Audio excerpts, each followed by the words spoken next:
भाइ बहिनीहरू, आज हामी कम्पाउन्ड इन्ट्रेस्टको तेस्रो तथा अन्तिम क्लासमा छौँ। हामीले फरक फरक भेराइटीका, मैले यसमा 5-7वटा फरक फरक भेराइटीका प्रश्नहरू गर्ने कोसिस गरेको छु। त्यसो गऱ्यो भने भाइ बहिनीलाई सजिलो हुन्छ। यहाँ अलिक फरक टाइपको प्रश्न छ, हेर्नुहोला। म यहाँ पढेर सुनाएँ।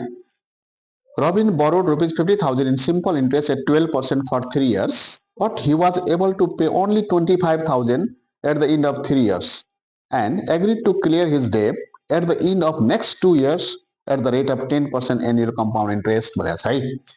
सुरुमा उसले लिएको 50,000 हो, 12% का दरले सिम्पल इन्ट्रेस्टमा 3 वर्षका लागि लियो। 3 वर्षसम्म लिइसकेपछि 3 वर्षको अन्तिममा तिर्न सकेको मात्रै 25,000। त्यसपछि यो बाँकी रहेको रकमलाई अरु थप वर्ष एक्सटेन्ड गरेर थप वर्षपछि 10% कम्पाउन्ड इयरका दरले कम्पाउन्ड इन्ट्रेस्टको दरले तिर्छु भनेर उसले एग्री गरेको छ है त।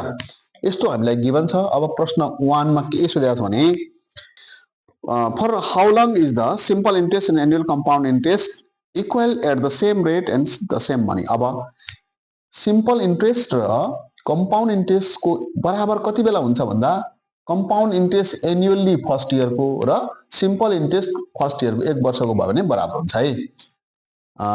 CI compound interest 1 year annually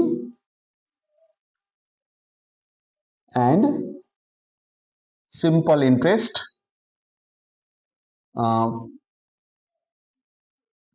of 1 year is equal भनेर लेख्नु पर्यो। ल, यसको आन्सर यति भइहाल्यो। किनभने सिम्पल इन्ट्रेस्ट 1 वर्षको एनुअली र सिम्पल इन्ट्रेस्ट 1 वर्षको र कम्पाउन्ड इन्ट्रेस्ट 1 वर्षको एनुअली बराबर हुन्छ है। हामीले सुरुमै भनेका छौँ त्यो कुरा। दोस्रोमा छ हामीलाई find the interest of the 3 year। ल, अब 3 वर्षमा उसले कति इन्ट्रेस्ट प्राप्त गर्छ भनेको छ है। सुरुको 3 वर्ष उसको सिम्पल इन्ट्रेस्ट हो। ल, SI simple interest for 3 years लेखौँ। हामी लेखौँ simple interest equal to P into T into R upon 100। यो हामीले धेरै अगाडिदेखि पढ्दै आएको फर्मुला हो। 50,000 मल्टिप्लाई बाई 3 years अनि रेट बाई 12 हो अपन 100 हुन्छ। 0000 कट अफ। अब हामी यसलाई मल्टिप्लाई गरी हेरौँ। ल, कति आउँछ भने 500 छ यहाँ, मल्टिप्लाई 36 गरौँ, 18,000 यसको इन्ट्रेस्ट प्राप्त भयो है त। 18,000 उसले फर्स्ट 3 years को सिम्पल इन्ट्रेस्टमा ब्याज प्राप्त गर्यो। अब फेरि क्वेसनले हामीलाई अर्को सोधेको छ भाइ बहिनीहरू। अब सी नम्बरमा सोधेको प्रश्न हो हामीलाई। सी नम्बरमा चाहिँ हामीलाई के सोधेको छ भने how much total amount should he pay to clear his debt at the end of 5 years। ल, अब 5 वर्षको अन्तिममा उसले तिर्दा कति रुपियाँ तिर्नुपर्छ त अब भनेर सोधेको छ है त। अब उसको 3 years मा 50,000 ऋण लिएको थियो। त्यसपछि 18,000 3 वर्षको सिम्पल इन्ट्रेस्टको ब्याज भएछ। यसलाई जोडेर अनि जोडौँ अनि त्यसपछि उसले तिरेको 25,000 लाई माइनस गरिदिनु पर्यो, किनभने त्यसको त ब्याज लाग्दैन। अब ल, न्यू प्रिन्सिपल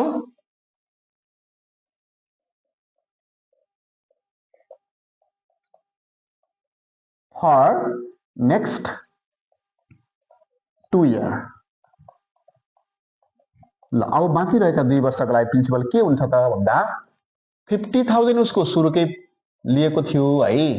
18,000 उसले तिर्नुपर्ने ब्याज भएछ, माइनस 25,000 उसले तिरिसकेको 3 वर्षको अन्तिममा है त। ल, यो भनेको 68,000 हुन्छ है। 68,000 म डाइरेक्ट भाइ बहिनीहरूलाई लेखेँ। गर्दा 43,000 चाहिँ उसले तिर्नुपर्ने छ अब है त। यसको प्रिन्सिपल नयाँ यो भन्छ उसले अब बाँकी 2 वर्षमा कम्पाउन्ड इन्ट्रेस्ट एनुअली तिर्नु छ, यो प्रिन्सिपल। अब सीए फर 2 years गरौँ है त। अब 2 वर्ष उसको कम्पाउन्ड एमाउन्टको दरले एनुअली लाग्छ। CA equal to P into 1 plus R divided by 100 to the power T हो। इक्वल टु अब उसको तिर्नुपर्ने 43,000 छ नि त। यो इन्टु 1 प्लस अब उसको रेट घटेको छ है, अब 10% भएको छ कम्पाउन्डमा चाहिँ, इन्टु 2 इयर्सका लागि हो 43,000 मल्टिप्लाई बाई ल हेरौँ 10 डिभाइड बाई 100 गर्दा 0.1 प्लस 1 गर्दा 1.1 अनि पावर 2 गर्दा 1.21 हुने गर्छ। त्यसैले अब यसको क्याल्कुलेसन गरौँ भाइ बहिनीहरू। 43,000 मल्टिप्लाई बाई 1.21 गर्दा 52,030 रुपिज अब उसले 5 वर्षको अन्तमा तिर्नु पर्ने हुन्छ है त। Therefore, he must pay RS 52,030 at the end of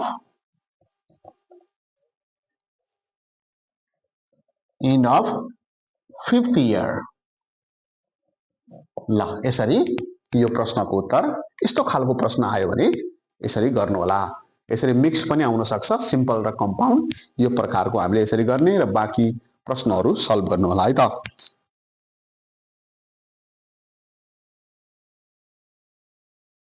विद्यार्थी भाइ बहिनीहरू फेरि हामी पार्ट 3 को दोस्रो फरक मोडेल र यो कम्पाउन्ड इन्ट्रेस्टको अन्तिम मोडेल पनि हुनेछ। यति भए भाइ बहिनीहरूलाई पर्याप्त हुन्छन् यसै बेसका लागि। यो पाठबाट 5 नम्बरको प्रश्न ल्याउनु पर्छ भाइ बहिनीहरूले। ल हामी सुरु गरौँ। यसमा भनेको प्रश्न मैले यहाँ राखिदिएको छु, पढ्नु होला। म यहाँ भाइ बहिनीलाई सुनाएँ है त, पढ्यो। यसमा के भन्छ भने Prakash lend a loan of ₹22,000 to both Keshav and Ashok for 2 years. Ashok भन्ने मान्छेले यो प्रकाश भन्ने मान्छेले अशोक र केशवलाई दुवैलाई जम्मा गरी 22,000 लोन दिएछ। अनि केशवले चाहिँ 10% सिम्पल इन्ट्रेस्ट तिर्न राजी भएछ। अशोक चाहिँ 8% कम्पाउन्ड इन्ट्रेस्ट तिर्न राजी भएछ 2 इयर्सका लागि है त।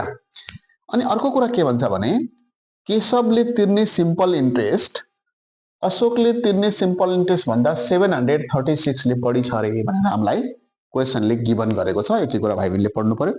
अब यहाँ चाहिँ सोधेको छ फर्स्टमा how much did Prakash lend to Keshav. केशवलाई कति छ त भनेर हामीलाई सोध्छ है त। केशवको निकालौँ। अब भाइ बहिनी ध्यान दिउँ त, यहाँ दुवैको मिलाएर जोडेर 22,000 हो लोन। त्यो कारणले एउटैको नभएको हुनाले हामी एकजनाको चाहिँ x सपोज गरौँ, अर्कोको चाहिँ 22,000 माइनस x सपोज गर्यो भने हाम्रो दुवैको थाहा हुन्छ है त। हामीलाई फर्स्टमा सोधेको छ, क्वेसनले हामीलाई सोधेको कुरा हो केशवको, त्यो कारणले म केशवकैलाई x सपोज गरिदिन्छु है त। Let Keshav lend the loan equal to x and Ashok lend the loan equal to 22,000 minus x गरिहालौँ है त।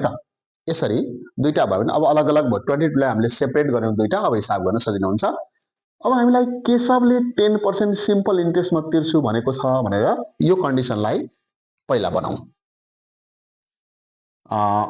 Now simple interest of Keshav. ल केशवको सिम्पल इन्ट्रेस्ट के हुने भयो भने P into T into R upon 100 यसको फर्मुला छ, हामीलाई थाहा छ। प्रिन्सिपल यसको x मात्रै भयो है भाइ बहिनीहरू। टाइम 2 इयर्स हो। रेट अफ इन्ट्रेस्ट केशवले 10% मा तिर्छु भनेको छ, अपन 100 भइहाल्यो। यसलाई हामी क्याल्कुलेट गरौँ। यो 5 जो हुन्छ इक्वल टु x अपन 5 भयो, यो भनेको 0.2x भइहाल्यो। ल अब हामीलाई थाहा भयो केशवले 0.x रहेछ तिर्ने। अहिले हामीलाई थाहा छैन एमाउन्ट कति हो। अब हामी अर्कोको निकालौँ। अब अशोकको चाहिँ 8% ले कम्पाउन्ड इन्ट्रेस्ट हुन्छ, उसको प्रिन्सिपल 22,000 माइनस x हो है। अब CI अफ अशोक। ल अब अशोकको निकालौँ। Compound interest equal to principal into 1 plus rate of interest upon 100 to the power t minus 1 भन्ने फर्मुला हो। हामीले धेरै पटक लेख्यौँ यो कुरा। अब अशोकको प्रिन्सिपल भनेको 22,000 माइनस एक्स भयो। अनि हामी हिसाब गरौँ 1 प्लस उसले तिर्न चाहेको 8% हो अपन 100 पावर 2 हुन्छ, किनभने 2 वर्षको लागि हो उसले लिने, इक्वल टु 22,000 माइनस एक्स भइहाल्यो। अब यसलाई हामी 8 डिवाइड बाई 100 गर्दा 0.8 आउँछ, प्लस 1 गर्दा 1.08 आउँछ है। 8 1 गरिहालौँ। ल यसको म सिधै पावर 2 पनि गरिदिइहाल्छु भाइ बहिनीलाई सजिलो होला। यसको आउँछ हामीलाई 1.1664 माइनस 1 है। 8 डिवाइड बाई 100 प्लस 1 गरेर पावर 2 गरेको है। अब हामी 22,000 माइनस एक्स हुँदैछ, यो 1 माइनस गर्दा हामीलाई के बन्छ त भन्दा 0.1664 प्राप्त भयो। यहाँ मल्टिप्लाई लेखौँ। अब यो 0.1664 ले 22,000 लाई पनि मल्टिप्लाई गर्ने, 0.1664 ले x लाई पनि मल्टिप्लाई गर्नुपर्छ है त। ल मल्टिप्लाई 22,000 गर्छु म, गर्दा 3660.8 आउँछ, माइनस 0.1664x हुन्छ। यो उसको अशोकको भयो है। अब हामी अकर्डिङ टु क्वेसन हेरौँ त के छ। ORDING according to question, to the question हामीलाई दिएको छ हेर्नुहोस्, SI of Keshav minus CI of Ashok equal to 736 भनेर दिएको छ। भ्यालु राख्दै जाउँ।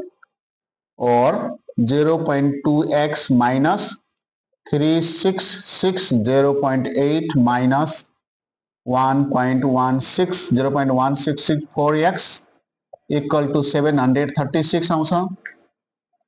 अब हामी 0.2x माइनस 3660.8 यो माइनस माइनस प्लस भइहाल्यो, 0.1664x भइहाल्यो इक्वल टु 736 हुन्छ। अब हामी यो माइनसलाई चाहिँ उतापट्टि लगेर प्लस बनाऊ। यो x भेरिएबल्सहरूलाई एक ठाउँ प्लस गरौँ है त। 0.2x प्लस 0.1664 गर्दा 0.3664x आउँछ इक्वल टु 736 अनि यो माइनस चाहिँ प्लस गर्दा 366.0.8 बन्छ।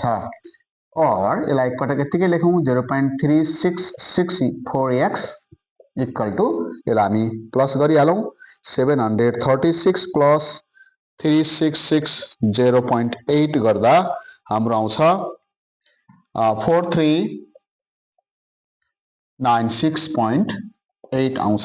यो x सँग मल्टिप्लाई भएको चिज उतापट्टि डिभाइड गर्न जान्छ।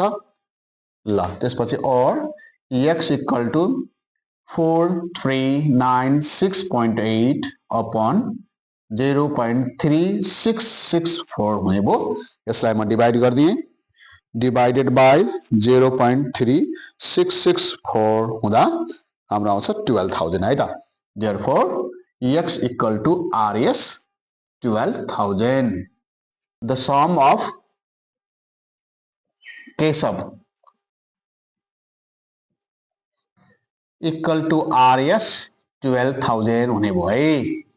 ल 22 मध्ये केशवको चाहिँ 12,000 रहेछ। अब अशोकको कति होला भन्ने बारे अर्को प्रश्नमा सोधिएको हुनुपर्छ। त्यसपछि अर्को प्रश्न छ हामीलाई, how much did Prakash lend to Ashok. अब अशोकको कति हो त भनेर सोध्छ बी नम्बरमा है त। अब हामी बी नम्बरमा अशोकको निकालौँ। B number sum of Ashok.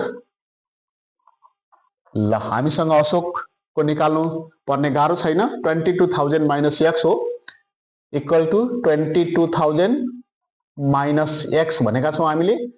22,000 minus x को भ्यालु भर्खर 12,000 निकाल्यो हामीले इक्वल टु RS 10,000 रहेछ है त। Ashok therefore Ashok land RS 10,000।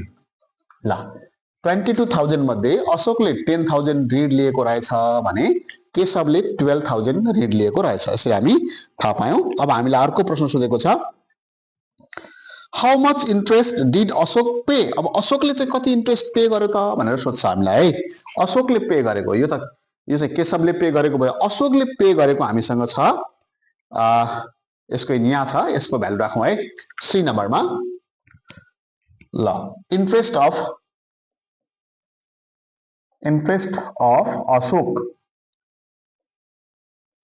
Ashok यहाँ हेर्नुस् त भाइ बहिनीहरु, हामीले यो अशोकको इन्ट्रेस्ट निकालेका छौं 3660.8 माइनस 0.1664x। यो x मा चाहिँ x को भ्यालु रिप्लेस गरिराखौं है, equal to 3660.8 minus 0.1664x। x को भ्यालु रिप्लेस गरौं यहाँ 3660.8 माइनस 0.1664 मल्टिप्लाई x को भ्यालु हामीले निकालेका छौं 12,000।